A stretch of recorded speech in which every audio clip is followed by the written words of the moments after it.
South India shopping mall the wedding మంత్ర సరికొత్త wedding collection south India shopping mall.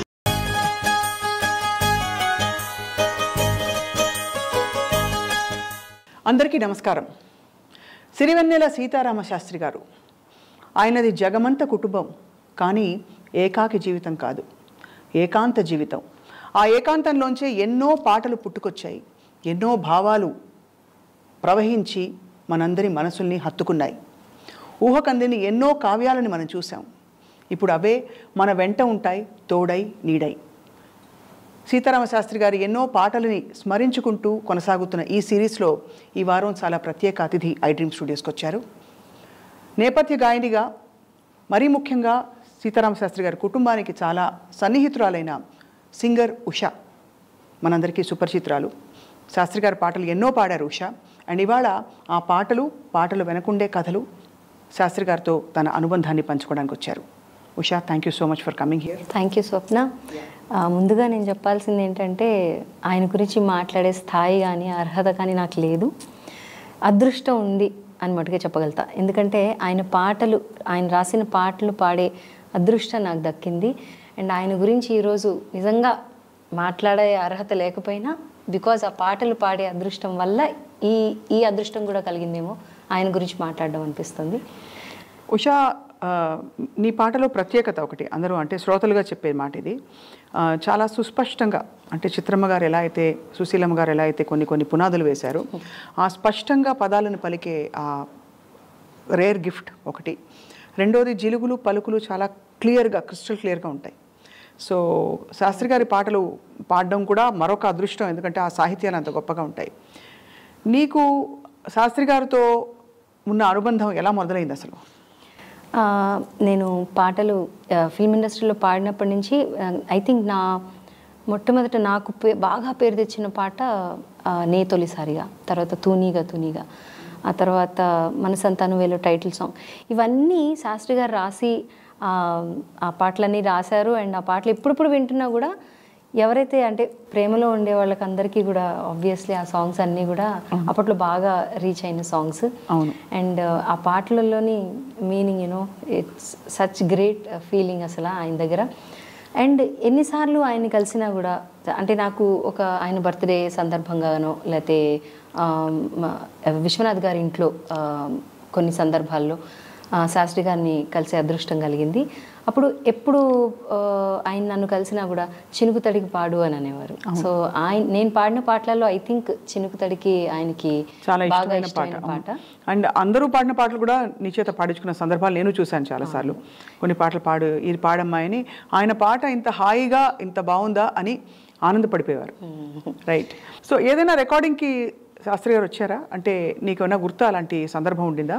రికార్డింగ్కి వచ్చిన దాఖలాలు లేవు, కానీ ఆయనతోటి నేను ఒక్క సాంగ్ హుషారుగా అని నేను ఆల్బమ్ ఒకటి చేశాను చాలా రోజుల క్రితం, చాలా ఏళ్ళ క్రితం. దానికి టైటిల్ సాంగ్ కావాలి నాకు, హుషారుగా అని వచ్చేలాగా ఒక టైటిల్ సాంగ్ కావాలి బాబాయ్ గారు అని అంటే, నేను రాస్తాను నీకు ఒక పాట అని చెప్పి ఒక పాట రాశారు. అందులో అది టైటిల్ సాంగ్ మా దానికి. అండ్ ఎంత గొప్ప వ్యక్తి అంటే, అంటే ఆ పాటకి జనరల్గా రెమ్యూనరేషన్ అందరూ తీసుకునేదే. నువ్వు నా కూతురు, నీకేంటి నేను రెమ్యూనరేషన్ తీసుకునేదని డబ్బులు కూడా తీసుకోకుండా నాకు ఆ పాట రాసి, అంతే అడిగిన విత్ ఇన్ వన్ డేలో రాసేసి, బంగారు తల్లి గో నీ పాట అని చెప్పేసి నాకు ఆ పాట ఇచ్చారు. Such great. హుషారుగా నువ్వే పాడావా పాట? నాదే, నా ఆల్బంలో. ఏం పాట ఒకసారి గుర్తు చేద్దామా? నేను ఒకసారి ఆ పాట పాడతాను. నా ఆల్బమే అది.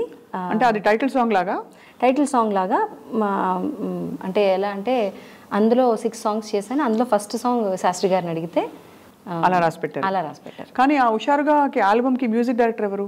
అనూప్ రూబెన్స్ గారు. గుర్తు, యాక్చువల్లీ ఇప్పుడు గుర్తు. మంచి పాటలు ఉన్నాయి అందులో, చాలా మంచి పాటలు అందులో ఫస్ట్ పాట మాట ఇది. తోం దోం తన తోం దోం తన తోం దేరే నా దేరే తోం దోం తన తోం దోం తోం దేరే నా దేరే నా, మేఘాల మదిలో తొణికే రాగాల సుధలే చిలికే వాన, చినుకుల వీణ ప్రతి ఎదలయ నాదాల నదిలో పడవై ఊగేలా నడిపే పదమై కానీ నీ తిల్లానా, తోం దోం తన తోం దోం తన తోం ధీరే నా ధీరే తోం దోం తన తోం దోం తోం ధీరే నా ధీరే నా. తర్వాత ఈ పాట రాసినప్పుడు ఆయనతోటి అంటే కొంచెంసేపు కూర్చోవడం జరిగింది. సో అలా హుషారుగాతో ఇంకా మరింత దగ్గర ప్రయాణం మొదలైంది. శాస్త్రి గారి పాటల్లో తూనీగా తూనీగా చాలా ఫేమస్ అయిన పాట, చాలా ఫేమస్. ఇప్పటికీ నీకు కూడా ఒక ఐడెంటిటీ తెచ్చిచ్చిన పాట అది. ఆ తూనీగా పాడేటప్పుడు నీకేమైనా వర్డ్స్లో డౌట్లు వచ్చి అలాంటివి జరిగాయా? అంటే ఇదేంటని, అంటే సాహిత్యంతో కూడా అనుబంధం కలుగుతుంది కదా? అవును అవును. నాకు యాక్చువల్లీ అంటే నిజంగా చెప్పాలి సాహిత్యంతో అంత ప్రవేశం లేదు. బట్ శాస్త్రి గారి పాటలు ఎప్పుడైతే నేను సొంతంగా పాడేటప్పుడు అదొక వేరే ఫీలింగ్ కదా. ఆయన ఇచ్చినప్పుడు ఆ లిరిక్స్ని అర్థం చేసుకుంటూ అప్పుడు పాడతాం కదా.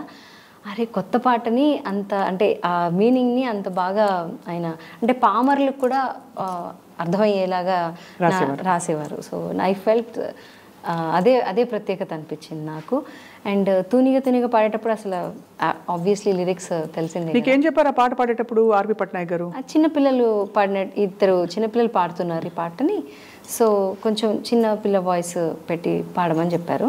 దానికి ఏం చేసావు? చిన్నపిల్ల వాయిస్ అంటే పెద్దవాళ్ళందరూ పాడి ఒక స్టాండర్డ్ సెట్ చేశారు. But how did you handle that అని?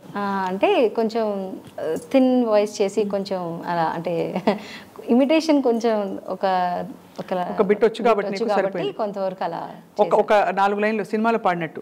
దోసిట్లో చుక్క పోగేసిస్తున్నాగా వదిలేయకు సీతాకోక చిలకలుగా బామ్మ బాగుంది చిట్కా నాకు నేర్పిస్తే చక్క సూర్యుణ్ణి కరిగిస్తాగా చినుకులుగా సూర్యుడు ఏడి నీతో ఆడి చందమామైపోయాడుగా తూనీగా ఎందాక పరిగెడతావే రావే నా వంక. ఎంత చక్కగా ఉందో అలా కళ్ళు మూసుకుని వింటే అదే సన్నివేశం గుర్తొస్తుంది ఉషా. సో తూనీగాతో పాటు క్లిష్టమైన పాటలు ఏమైనా పాడావా శాస్త్రి గారివి? తొలిసారిగా అంటే ఏ లిరిక్ చూసినా కొంచెం యాక్చువల్లీ ఇవన్నీ కూడా తూనీగా కూడా చాలా కష్టమైన పాట, తేటగా ఉంటుంది వినడానికి, కానీ గమకాలని వేయడం. సో ఏమన్నారు బాబాయ్ గారు? చాలా నచ్చింది. ఎప్పుడు అంతే, ఎప్పుడు పిలిచినా ఈ పాటలతో పాటు నేను కొన్ని పాడే వేరే పాటలు ఉంటాయి, అవి కూడా పాడమని అడిగేవారు అనమాట. ఏ పాట ఫర్ ఎగ్జాంపుల్? మనసున మల్లెల మాలలు. ఆ పాటని ఆయనకి చాలా ఇష్టం. వెళ్ళిన ప్రతిసారి నాకు ఆ పాట పాడవని అడిగేవారు. అండ్ ఆ పాట తర్వాత విశ్వనాథ్ గారి దగ్గరికి వెళ్ళినప్పుడు శాస్త్రి గారు కూడా అక్కడ ఉన్నప్పుడు బాలుడా గోపాలుడా జాలిగా జాబులమ్మ పాడమనేవారు. అయితే ఒక లైన్ పాడాలి కదా? నాకు ఆ సాంగ్ అంటే చాలా ఇష్టం. ఎందుకంటే మొన్న కూడా విశ్వనాథ్ గారిది సంస్మరణ సభ కళాంజలి అని అందులో జరిగింది కదా, దానిలో కూడా పాడదాము అని అనుకున్నాను చాలా ఆ పాట. కానీ టైం వల్ల పాడలేకపోయాను. సో మేబీ ఇది ఒక అవకాశం ఆ పాట పాడాను. అవును ఖచ్చితంగా. జాలిగా జాబిలమ్మ రే రే అంతా రెప్పవేయనే లేదు ఎందుచేత 16 కళలని పదిలంగా ఉంచని ఆ కృష్ణ పక్షమే ఎదలో చిచ్చు పెట్టుట చేత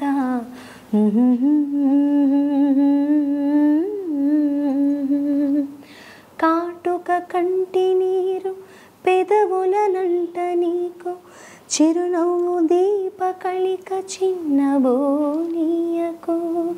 నీ బుజ్జి గణపతిని బుచ్చగించి చెబుతున్నా నీ కుంకుమకెప్పుడు పొద్దుగుం కదమ్మా.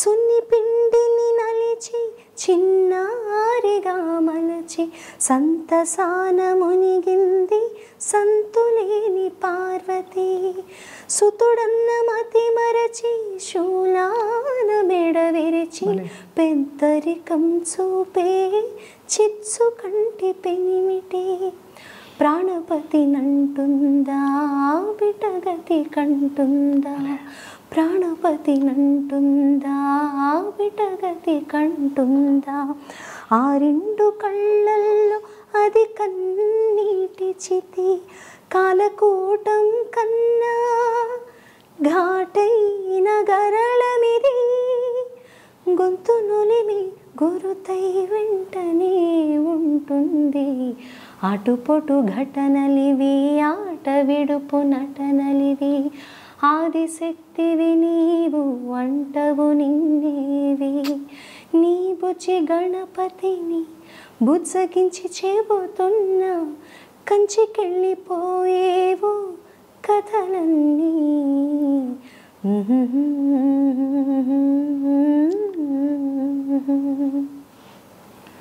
చాలా చాలా అద్భుతంగా పాడావు ఉషా. Thank you. ఎంత ఎక్స్ప్రెషన్తో, ఎంత బ్యూటిఫుల్గా ఆ సాహిత్యానికి పూర్తి న్యాయం చేస్తూ, అందుకే ఆయన చాలా విని సంతోషపడేవారు, ఆనందపడేవారు నిజంగా. సీతారామ శాస్త్రి అంటే నాకు మాటల కన్నా ఈరోజు మాటల కన్నా పాటలే పాడదాం. ఎందుకంటే ఆయన గురించి ఎంత చెప్పుకున్నా, ఇప్పుడు నిన్న వడ్లమాని శ్రీనివాస్ గారిది ఇంటర్వ్యూ చూశాను నిన్న. నాకు అనిపించింది అంత యాక్చువల్లీ ఆయన గురించి మాట్లాడాలని అంటే ఆ స్థాయి ఉండాలి, సాహిత్యం బాగా తెలిసి పాండిత్యం ఉండాలి. బట్ నాకు అవేవి పెద్దగా లేవు కాబట్టి నేను నా వంతుగా పాటలు పాడదామని, నిజంగా పాటలు పాడించి నువ్వు కాపాడాలి. చాలా చాలా బ్యూటిఫుల్గా పాడావు ఉషా.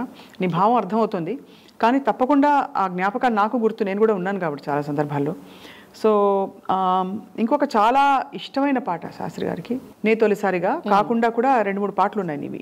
ఇంకా నేను పాడిన పాటలలో 1000 కన్నులతో, తర్వాత చినుకు తడికి, సత్యం ఏమిటో స్వప్నం ఏమిటో, అది కూడా ఆ పాట అతిథి సినిమాలో. లంగా ఓణి కూడా ఒకసారి ఆ పాట పాడదాం. చాలా రోజులు ఆ పాట నాకు తెలియక నేను చిత్రగారు పాడాను అనుకునేదాన్ని. ఆ పాట కూడా నాకు చాలా ఇష్టం. అంటే ఎంత గ్రేట్ థింగ్ అంటే, శాస్త్రి గారి కలం నుంచి మంచి చాలా అందమైన మాస్ పాటలు, చాలా భావయుక్తమైన పూర్తి సాహిత్యం భాషపై చాలా ఎంఫసైజ్ చేసే మంచి పాటలు, అన్ని గొప్ప పాటలు. మళ్ళీ లంగావణి నేటితో రద్దయిపోని అనే ఆ భావం అది. లంగావణి నెటితో రద్దయిపోని, సింగారాన్ని చీరతో సిద్ధం కాని, నిన్నలా కన్నెలా తుళ్ళకే అమ్మాడి, చిందులే అపగా ముళ్ళు వేయని, సర్లే గాని చక్కగా పెళ్ళైపోని, డుమ్ డుమ్ డుమ్ అల్లర్లన్నీ జంటలో చెల్లైపోని, లక్కమే పగ్గమై పట్టుకో ప్రాయాన్ని, సొంతమై అందమే అప్పగించని, లంగావణి నీటితో రద్దయిపోని, సింగారాన్ని చీరతో సిద్ధం కానీ. టిప్పు పాడాడు అది. చాలా బ్యూటిఫుల్ సాంగ్ ఇది, మంచి సూపర్ హిట్ పాట. అన్ని యాక్చువల్లీ ఎందుకో నే తొలిసారిగా, తర్వాత చినుకు తడికి, ఇవి బాగా ఉషకి కేర్ ఆఫ్ అడ్రస్గా మారే. కానీ ఇంకా చాలా మంచి హిట్ సాంగ్స్ చాలా ఉన్నాయి. అంటే ఫస్ట్ ఆ టైంలో నీ వచ్చిన ఫ్రెష్ వాయిస్ ఒకటి ఇండస్ట్రీకి రావడం చాలా, అంటే మంచి గాత్రధర్మం అంటారు కదా, అలా మంచి ఫౌండేషన్ ఉండే అనిపించేది అనమాట. నువ్వు నేర్చుకోలేదు అంటూ ఉంటావు, కానీ అన్ని గమకాలు పలుకుతాయి కదా నీకు కొన్ని. అండ్ ఎప్పుడైనా బాబాయ్ గారు సీతారామ శాస్త్రి గారు గజల్స్ అవి వినేవారా నీవి? చాలా చాలా ఆయనకి చాలా ఇష్టం. అంటే ఆయన రాసిన పాటలు పాడిన తర్వాత నెక్స్ట్ నాకు నచ్చిన పాటలు అవి కూడా పాడి వినిపించేదాన్ని. నెక్స్ట్ టైం నుంచి ఇంకా నాకు మొన్న పాడావు కదా ఆ పాట పాడు అని అడిగేవారు. ఇట్స్ ఆల్ అబౌట్ అంటే ఆయనతో టైం స్పెండ్ చేయడం అనేది నిజంగా నా అదృష్టం. ఎందుకంటే అంత పాండిత్యం ఉన్న ఆయన అవును నాతో నా కూతురు లాంటి దానివి అని అనడం అనేది, ఆయన అందరినీ కూడా ఎప్పుడూ ఒక పుత్రవాత్సల్యం ఉండేది ఉంటుంది. రెండోది అందరితో బంధం కలిపేవారు. అవును. అండ్ ఇంకోటి ఏంటంటే ఆయనది వసుదైక ప్రేమ, నిజంగా అంటారు కదా, అలా ఆ ప్రేమ కనిపించేది ఆయన వాతావరణంలోనే. ఇది చాలా మంది సన్నిహితులకు అర్థమవుతుంది. అవును, ఎవరు వెళ్ళినా కూడా ఏదో ఒక వరుసతోటి వాళ్ళని కలుపుకొని నేను వెళ్ళంగానే ఈవెన్ మా అల్లుడు ఎలా ఉన్నాడని అడగడం, అదిగో వచ్చింది మా అమ్మాయి అని చెప్పి పిలవడం, అదంతా ఎంత అదృష్టం ఉంటే. ఆయనకు చాలా ఇష్టమైన చినుకు తడికి. చినుకు తడికి చిగురు తొడుగు పువ్వమ్మా, ఎవరి కనుల చిలిపి కలవు నువ్వమ్మా, మూవలి మనసు పడు పాదమా, ఊహలే ఉలికి పడు ప్రాయమా, హిందోళంలా సాగి అందాల సెలయేరమ్మ, ఆమని మధువనమా, ఆమని మధువనమా, చినుకు తడికి చిగురు తొడుగు పువ్వమ్మా, ఎవరి కనుల చిలిపి కలవు నువ్వమ్మా. శబాష్, బేష్. నువ్వు మామూలుగా సంగతులు వేస్తూ ఉంటావు బయట పాడినప్పుడు, అలా వీటికి ఏమైనా వేసావా? అంటే సంగతులు వేసి వినిపించడం శాస్త్రి గారికి? ఆహా లేదు, ఎప్పుడు ఆయన దగ్గర పాట యాజ్ ఇట్ ఈస్గానే పాడాను. మనసున మల్లెల ఆయనకి బాగా ఇష్టం. అంటే భానుమతి గారిది బాగా లోవర్ ఆక్టేవ్లో పాడేవారు కదా, కొంచెం నేను దాన్ని నా శృతికి కొంచెం అన్వయించుకుని పాడేదాన్ని. సో అందుకని ఆయనకి ఇది న్యూగా ఉంది, ఆ పాట కొత్తగా ఉంది అని అనుకునేవారు. ఆ పాట మామూలుగా మనసున మల్లెల, ఇంకా మనసున మల్లెల మాలలుగెనే ఈ స్థాయిలో పాడితే, నేను మనసున మల్లెల మాలలుగెనే కన్నుల వెన్నెల డోలలుగెనే ఎంత హాయి ఈ రే నిండెనో, ఎంత హాయి ఈ రే నిండెనో, ఎన్ని నాళ్ళకి బ్రతుకు పండేనో, కొమ్మల గువ్వలు గుసగుసమనినా, రెమ్మల గాలులు ఉసురుసురనినా,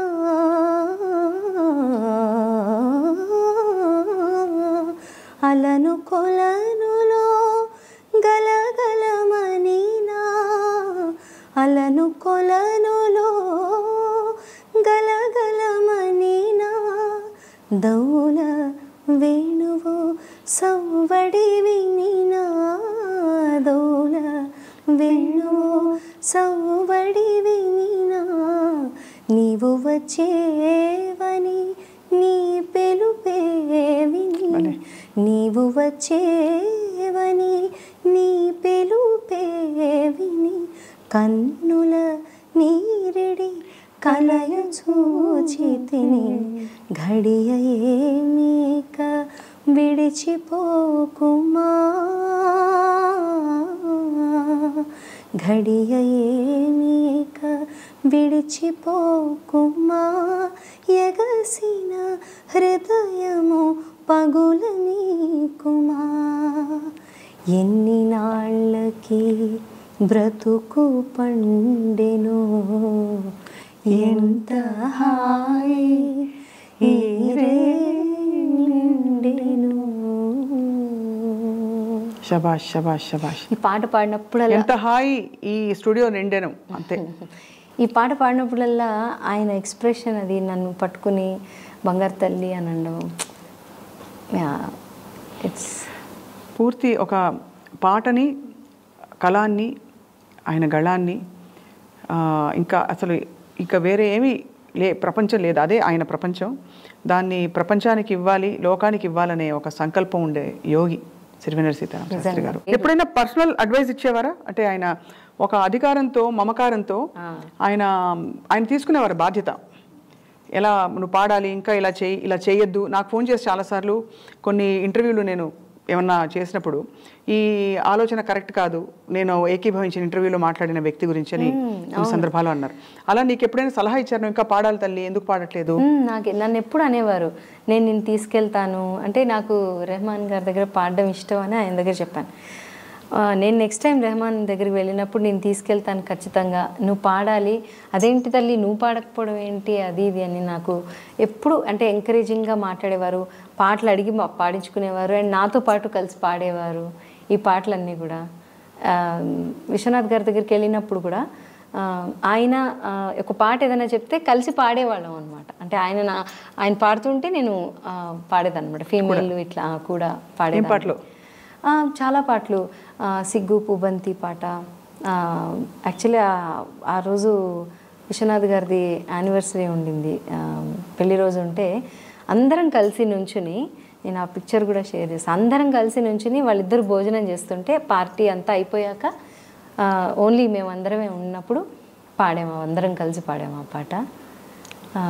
సిగ్గు పూబంతి ఇసిరే సీతామాలచ్చి, సిగ్గు పూబంతి ఇసిరే సీతామాలచ్చి, మొగ్గ సింగారం ఇరిసే సుదతి మీనాచి, సొగసు సంపెంగా గుత్తులు మెత్తగా తాకంగా, సొగసు సంపెంగా గుత్తులు మెత్తగా తాకంగా. కానీ ఒకటి ఉషా నాకు అర్థం కాంది, ఇప్పుడు అంత సన్నిహితంగా you are close to Shastri గారి ఫ్యామిలీకి చాలా దగ్గర కదా నువ్వు. ఈ వార్త వినగానే చాలా అందరూ కుదేలైపోయారు. అంతే, నా గుర్తు మన ఇద్దరం మాట్లాడుకున్నాం కూడా ఆ రోజు. మాట్లాడుకున్నాం, నేను తెలియంగానే హాస్పిటల్కి వెళ్ళాము. చాలా షాకింగ్, అంటే ఇంకా వీఆర్ ఎక్స్పెక్టింగ్, అసలు సడన్గా జరిగింది అనిపించింది నాకైతే. ఏ ఫీలింగ్ కూడా చెప్పలేము. అంత క్లోజ్ వ్యక్తి అలా వెళ్ళిపోయారు అని అన్నప్పుడు ఆయనతో ఎప్పుడు ఇంకా టైం స్పెండ్ చేయలేము అనే ఒక బాధ అయితే ఎప్పుడు ఉంటుంది. ఎంత స్పెండ్ చేసిందే మా మెమరీ, అంతే. అవే మెమరీ, అవే జ్ఞాపకాలు, ఆ పాటలే మనకి బలం. బట్ చాలా మంచి మంచి పాటలు శాస్త్రి గారు రాసిన పాటలు ఉషా నీ గొంతులోంచి రావడం అంటే ఒక కవిత్వం తొలిసారి నీ గళంలో పరిచయం అయిన ఎన్నో మంచి పాటలు ఉన్నాయంటే నీ అదృష్టం నిజంగా. నిజం. ఒక్కసారి తర్వాత వేయి కన్నులతో నే తొలిసారిగా మా అందరి కోసం. తెంచుకో నీవు పంచుకో నీవు ఇంత చనగాటమా, చెప్పుకో నీవు తప్పుకో నీవు నీకు ఇది న్యాయమా, పేరులో ప్రణయమా తీరులో ప్రళయమా, పంతమా బంధమా. ఒక్క అక్షరంలో మార్చేశారు, ప్రణయమా ప్రళయమా, ప్రణయమా తీరులో ప్రళయమా. ఇందులో వేసావు చక్కటి చిన్న చిన్న ఒరిజినల్ గమకాలు కొన్ని. కానీ ఒక విషయం ఏంటంటే ప్రతి అమ్మాయి మనసులో ఎలా ఉంటుందో ఆ టైంలో ప్రేమలో పడినప్పుడు, మౌనమో మధురగానము తనది అడగవే హృదయమా అని అంటాం. చాలా అంటే ఎంత సున్నితంగా రాశారు, ఎన్ని భావాలను ఆయన చేర్చారు. అండ్ అలా మరోవైపు ఆనతి నీయరా లాంటి ఒక చాలా క్లిష్టమైన అంటే శివుడు గురించి రాసే పాట, గురు శిష్యుల బంధం. శ్రీనివాస్ గారు మాట్లాడిన దాంట్లో చూసా, అంటే ఎంత అంటే ఆయన పాండిత్యం అంత, అంటే ఐ కాంట్ ఈవెన్, నేను దాని గురించి మాట్లాడలేను, కానీ అంత అర్థం చేసుకుని అంత విద్వత్తు ఉండాలి నిజంగా ఆయనను అర్థం చేసుకోవాలి అని అంటే. బాపురే బ్రహ్మకు చల్ల వైనమంతా వల్లించ వెళ్ళ రేపల్లి వాడల్లో ఆనందలీల అయిన వాడే అందరికీ అయినా అందడు ఎవరికి, బాలుడా గోపాలుడా లోకాల పాలుడా తెలిసేది ఎలా ఎలా చాంగుబళ, ఔరా అమ్మక చెల్ల ఆలకించి నమ్మడమిల్ల అంత వింత గాథల్లో ఆనందలాల. బ్యూటిఫుల్ బ్యూటిఫుల్ ఉషా, చాలా మధురమైన పాటలు ఈరోజు వినిపించావు అందరి కోసం. అండ్ నీ మనసులోని విషయాలు మా అందరితో పంచుకున్నందుకు, అండ్ ఇవాళ ఈ ప్రత్యేకమైన సిరీస్లో నువ్వు కూడా ఒక భాగస్వామి అయినందుకు నిజంగా థ్యాంక్ యూ. నన్ను ఈ సిరీస్లో ఒక పార్ట్ చేసినందుకు మళ్ళీ చెప్తున్నాను, నిజంగా అర్హత లేదు, but at the same time ఆయన పాటలు పాడే అదృష్టం కలిగినందుకు నా పూర్వజన్మ సుకృతంగా భావిస్తున్నాను. అండ్ ఆయన గురించి మాటల్లో కన్నా పాటల్లో ఎక్కువ చెప్పగలుగుతాం అండ్ అనుభవించగలుగుతాను నేనైతే. 100% ఉషా, ధన్యవాదాలు. Thank you. అది ఇవాల్టి ప్రత్యేక ఎపిసోడ్. జగమంత కుటుంబం నాది ఏకాకి జీవితం నాది, సంసార సాగరం నాది, సన్యాసం శూన్యం నాది. ఇటువంటి మహోన్నతమైన భావాన్ని ఆయన కలంలో బంధించి ప్రపంచానికి అందించిన యోగి శ్రీ సిరివెన్నెల సీతారామశాస్త్రి గారు. వారి గురించిన ఇటువంటి కార్యక్రమాలు ఎప్పటికీ కొనసాగుతూనే ఉంటాయి. ఐ డ్రీమ్లో ఎక్స్మంట కుటుంబం brought to you by Bharathi cements.